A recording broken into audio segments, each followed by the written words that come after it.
How to deactivate an endpoint. In order to deactivate IntelliMix Room, you have to go into the project that the IntelliMix Room endpoint is part of. Within the project, you see the Licenses tab. Click on this tab, and it brings up the IntelliMix Room installation in Shure screen. You will next select the licensed endpoint that you want to deactivate.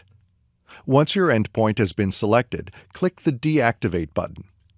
The Deactivate IntelliMix Room message will appear with a warning that tells you when you deactivate, this license IntelliMix Room will stop passing audio.